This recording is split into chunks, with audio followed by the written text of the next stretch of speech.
that time. We will not be there, but there are people who will be there. Our children will be there.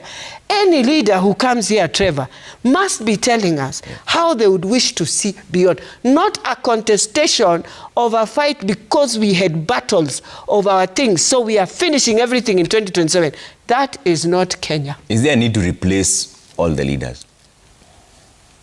You see, you want to replace? Replace. We will be replaced anyway at one time.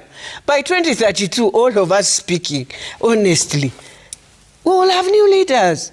Now, welcome back, ladies and gentlemen, and thank you very much, guys, for your great support. Now, fellow Kenyans, I really didn't want to do this video, but let me just do it because of ELACHI. Let me ask this question. How and when did ELACHI become this wise? Like, when did her mind or her thought change? Because I remember these are the kind of people that were telling Kenyans that they should do whatever they want, or they can die for God's sake. Nobody cares about their death. So right now, she's the same person that is trying to talk about leaders are supposed to be considerate. I'm sorry for the noise, just bear with me. I think there is something that is being done at the rooftop. Plumber anafanya mambo yake, mambo mbili matatu. You can't go and tell him, oh bro, stop this. So let him just do his work, as you also do ours. But the main thing is you're going to listen to what I'm saying. This is what BETREACE ELACHI is saying, that as leaders, we must learn through our consequences what we do wrong. As Kenyans, we must be thinking of the dawn of 2032 when we are finishing with our 2030 vision. We should be thinking of 2063, how we will want to see Kenya at that time. You're trying to get something from ELACHI. Today in the morning, it was ELACHI, NYUTA, and NYUTA. Of course, we know very well that NYUTA is one of those broad-based government people that they are so much obsessed by supporting William Ruto. NYUTA is one of those people who are in opposition who don't even care about supporting William Ruto. On the other hand, ELACHI right now, ajui yuko wapi. ELACHI ni kama ibado anaha. She doesn't understand, she doesn't know where she is. That is why wakati mwingine ana comment positively on the government, saa zingine anakashifu government. So this is a trend that these leaders, I think they are now realizing that if we don't talk about what is affecting Kenyans, kama hatuwezi kuwa on the side of Kenyans, then we are doomed. I would really like you to tell me what you think after watching this video from the beginning up to the end, because sometimes, you know, watu wanakuwa confused. Sometimes they literally don't understand what they're saying. They literally don't understand. Sometimes they attack each other, sometimes they support each other, sometimes they defend each other. So unashindwa wako wapi. Like nimesikia ELACHI akizungumza kuhusu Ndini Nyoro, that when Ndini Nyoro was in the budget committee, he was not talking. So after getting out of the government, out of the committee, that is when he is realizing there are a lot of mistakes that have been happening. Also find it. I mean, why is it that if I'm given an opportunity to work for a country, for my country, I will not just do the right thing? When he was the budget chair, didn't we ask him those questions? Can he go back and look at what ODM pushed for at that time? So why now? You wait until we get into crisis is when you come. It's okay, you come. We don't want to play politics on it. But it's a question he should ask himself. God had given him an opportunity to be our budget chair at a time where you must stand firm without playing politics also at that time. We would not have gone even into G2G. We had refused because we told them at that time, can you show us? This is a product that fluctuates globally. How is this G2G going to help us? They said it will. Oh, it will be a shilling to a shilling. But look at how it's fluctuating. So that's why some of us get very disappointed. So for me, in Parliament, we have to look at it, but you can't tell me we'll go zero. No. We can look at all the taxes that we have at the moment and ask ourselves and sit down with technical teams to assist so that also, I mean, even them, they want to come in 2027. Will you find a country going down? See, they are the ones who said that they found the former regime had left them with I don't know how much. Empty coffers. Empty coffers. So they want to find the same.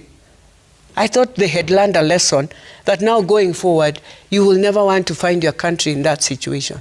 So for me, the most important thing, you want to run Kenya, please don't play politics with it. Please come with solutions that are clear. Not of playing politics that we have a war. This war we've had since 2013. We came in 2017. Look at the war we had. The same team has put us here. And that's why today we always tell them, you must get into the consequences.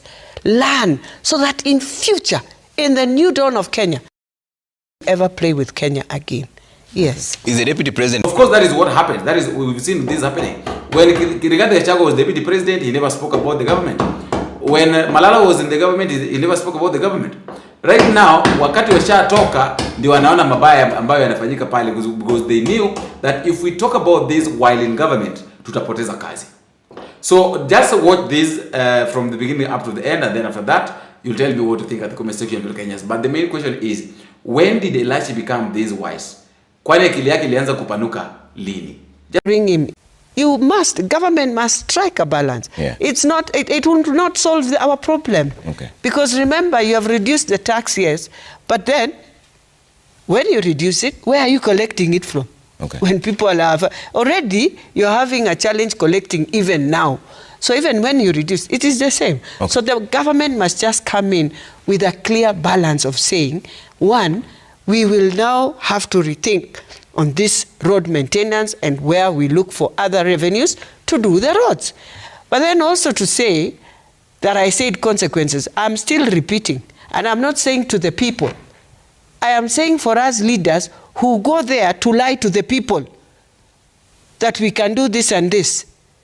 So as leaders, we must learn through our consequences what we do wrong, not the people. So I want my senator not to return it into a political, it is not a political contestation, no. It is, if you take the country next, see, they are looking for the country. What are you going to tell us?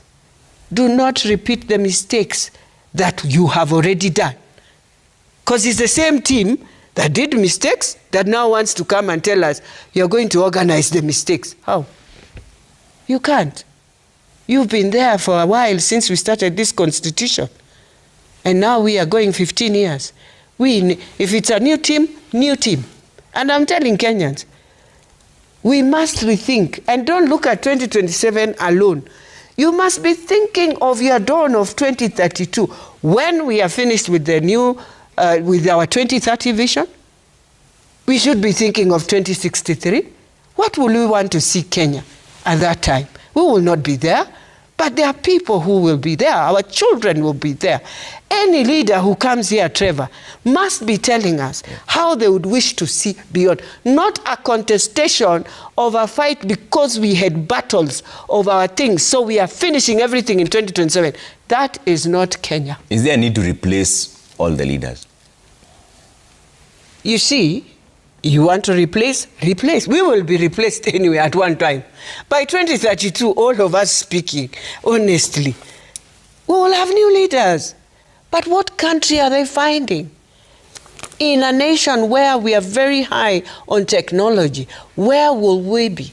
In a nation where we will have to ask ourselves, do we know how to get into this with our young people, taking over into a civil service that has been very bureaucratic, yet for them, they believe you can do things in a quick way and it works for them. Are you ready for that? Is the army ready for that? All institutions, are you ready for this new dispensation that is about to come? But if we are coming here and playing our politics, tunataka kubishana hapa kwa sababu tuliwachana sijui kwa sababu ya hii na hii, that's not going to help Kenya. Okay. No. All right. There's also something Dr. Fred Matiang'i said. And then lastly, yes, the speaker, we should never, ever bring speaker in our politics here. You know why? He has nothing. In fact, he awaits you to bring. Even that time when we were recalled, who wrote the letter? It's good to bring it and say, there's the majority leader, to request the speaker to call for a session for us to sit. So let's not bring our speakers, both from Senate and there are also people who play politics, I agree, but they don't play politics within the dispensation of Parliament. They play it outside. Okay. Yeah. Let me bring in Elachi. There was a direct question from Joe that ODM spoke about all this. Yeah. What are they saying now? We are saying the same thing. I'm here saying the same thing. I am ODM. Yes. Because this is what I always believe, Trevor, and that is why sometimes when we come to speak to Kenyans, we try our best not to bring in our political, because we just need to be objective for the country. And so for me, whether I'm ODM or not ODM or whether I'm what, I'll remain with what we believed in. That there's an ideology you must stand with, even when things are very tough. Even when the president, I know, will want this. But there's a time you tell him, no, this cannot work, Your Excellency. And just be firm. Yes. I know people say you'll go into consequences, or you'll be removed from committees. Fine, as we don't have committees. But we have survived. We are still there.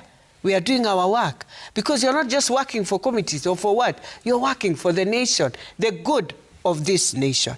And so when I spoke about, even when I was saying, as we move, I know when you look at the 1 week negotiations, definitely it's not going to work. Let's be very honest. What they just need to do is to extend so that they have very good recommendations for each other as they move.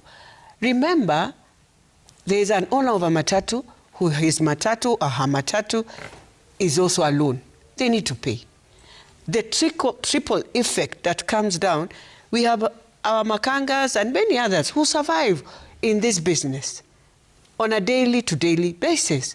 So I would hope, and Sakaja did a very good job there. He was also there. Let them sit. And why is Sakaja there?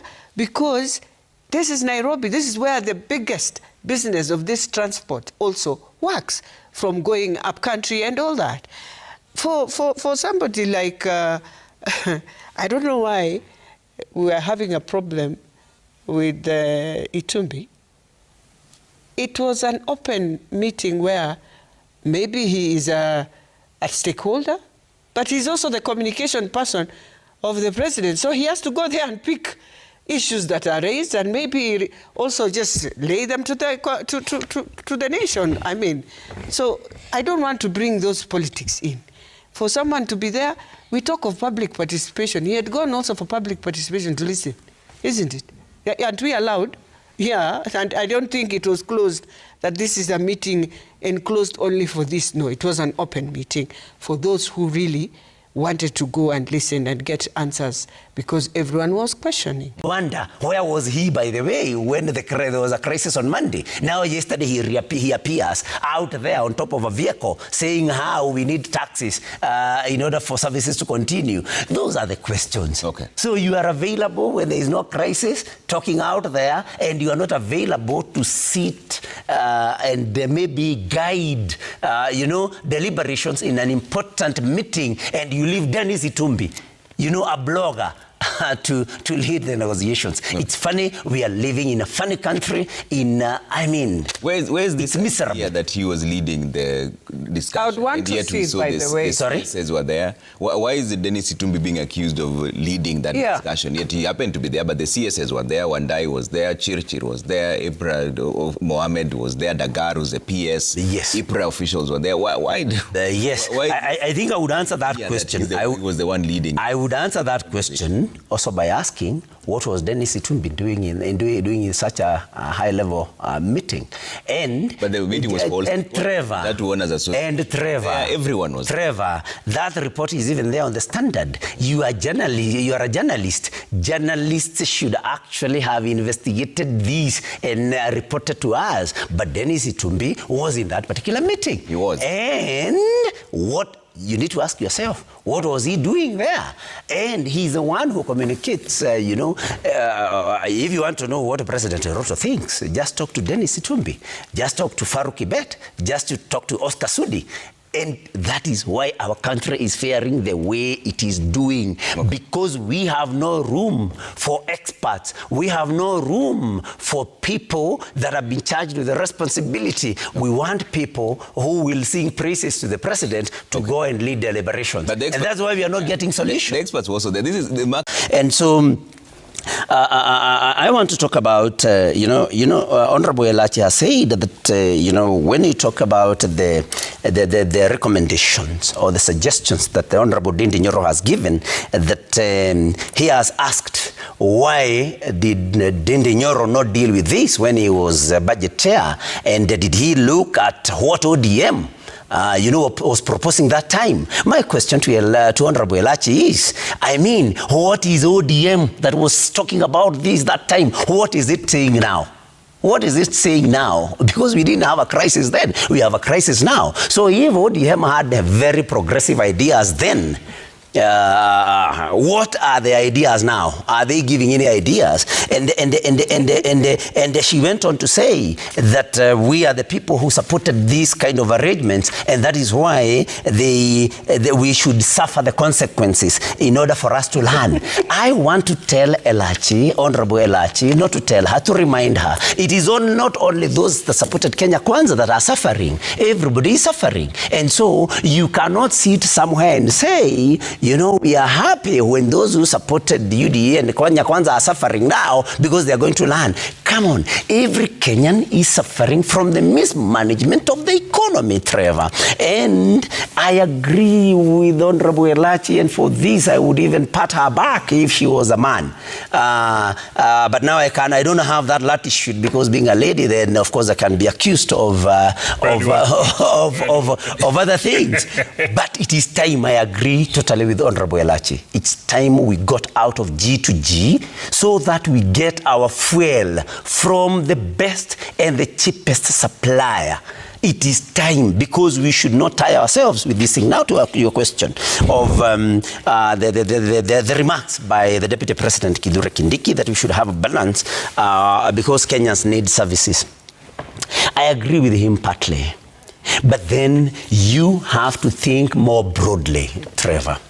When it is true that if we follow Ndindi Nyoro's suggestion that we do away with the 8% VAT that is still remaining on oil. Now, of course, we know that it was at 16%, reduced to 8%, and now Ndindi Nyoro is proposing that we do away with the 8%. It is true that government is going to lose the revenue. But then, Trevor, we have to think broadly and ask ourselves, when the price of fuel, petroleum products is that high, it is limiting Kenyans, or it is raiding the profits that Kenyans are making in businesses. And government would make even more. I may not have the figures, but maybe government would even make more by the taxes that they would collect from business people who are doing better than what they would lose through scrapping the remaining 8%. So I think we need to think more broadly and ask ourselves, what is the impact of these high prices of petroleum products on the productivity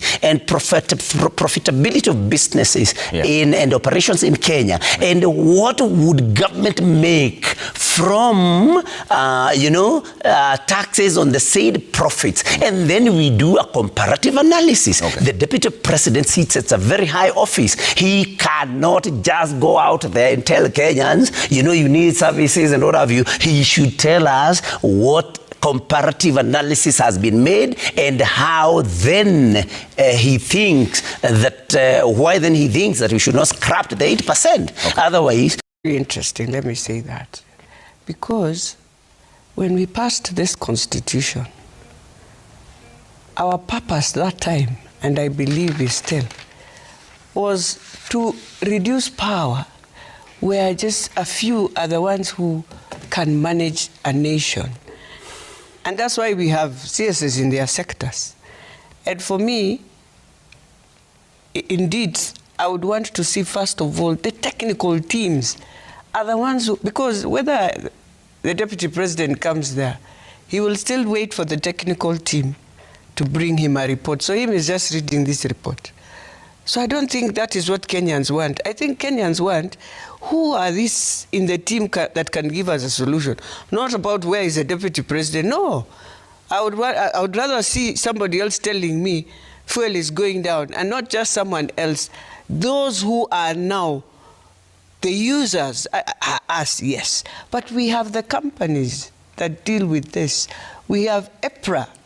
That is the institution that should be answering us all these questions. They should even tell us whether G2G works at the moment. Is it okay?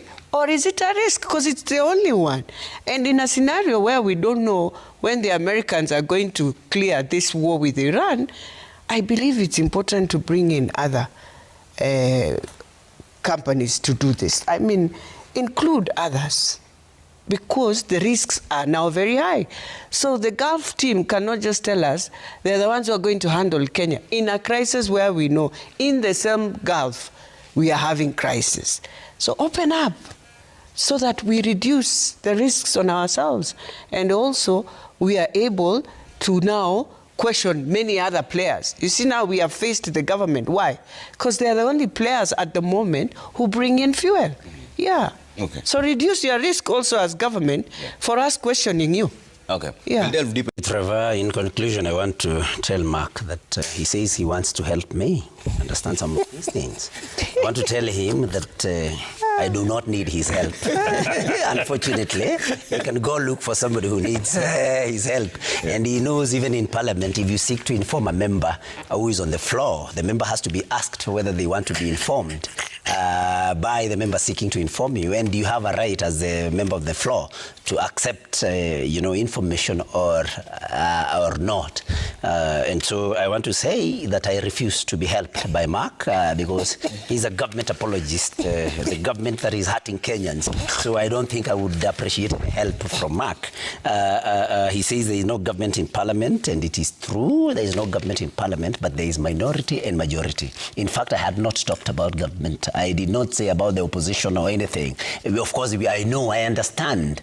I may be a new legislator, but I understand these things. I'm a fast learner, Mark. And so I had talked about minority and majority, and I said that both the majority and minority leaders are reading from the same script because they are government apologists. And there is something that we call the spirit of the Constitution, or the spirit of anything. I mean, the spirit was that the minority especially checks government, even as majority checks government, because it's the responsibility of every other member of Parliament to of course, oversight government, but the minority, the spirit was the minority checks government more than the majority, because the majority mostly will be from the government side. And he tells me that my challenge to Professor Kindiki to use, Riverside Drive, that I should know that he doesn't derive money from his pocket. And exactly, yes, when I said it, it's because he had said taxes need to be collected in order for them to be able to sort out the problems that Kenyans have. But I want to tell Mark that we are in the year 2025-2026, whose budget has already been approved by Parliament. So the matter of that road should have been, catered for by the funds that were approved. Okay. And finally, I want to tell Murkomen and Hassan Omar, because they have made some very derogatory, remarks about the community that I come from, that Trevor, Hassan Omar should know that President Kenyatta 1, President Kenyatta 2, President Kibaki were elected by Kenyans to hold the offices that they did hold. Yeah. And that we have no apologies to make to Hassan Omar or Kipchumba Murkomen for being Kikuyu. All right, we'll have both of them to come and respond to you.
I hold a different view from my colleagues here because Kenya, as we know it, under President Ruto, there has not been any autonomy of the CSs. So when my colleagues, try to argue that such a thing should have been dealt with, of course, technically, because they are those that are charged with the responsibility of dealing with this matter. But this is not what we have been saying in the past. We have seen the president involve himself, the president, not even the deputy president, involve himself in actually leading some even, very small things. This is an issue of national importance, Trevor.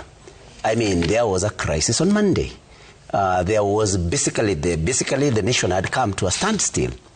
So you cannot tell us that the deputy president, was waiting for the CSs to deal with this matter because we know what they have been doing. The president has actually gone as low as traveling to counties to issue NYUTA funds that are delivered, electronically.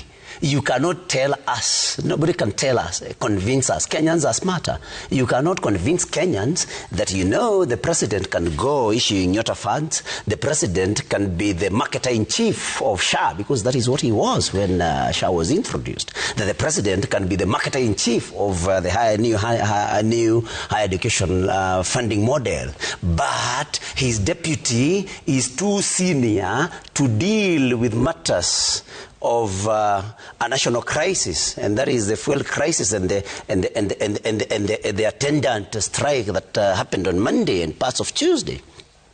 I mean, there is something that we are not being told. And Trevor, I can tell you what the possible reason is why the deputy president did not get involved in this particular matter and left the CSs to deal with it. It is because the president has been accused of being a player in the oil industry. And he has not come out to deny.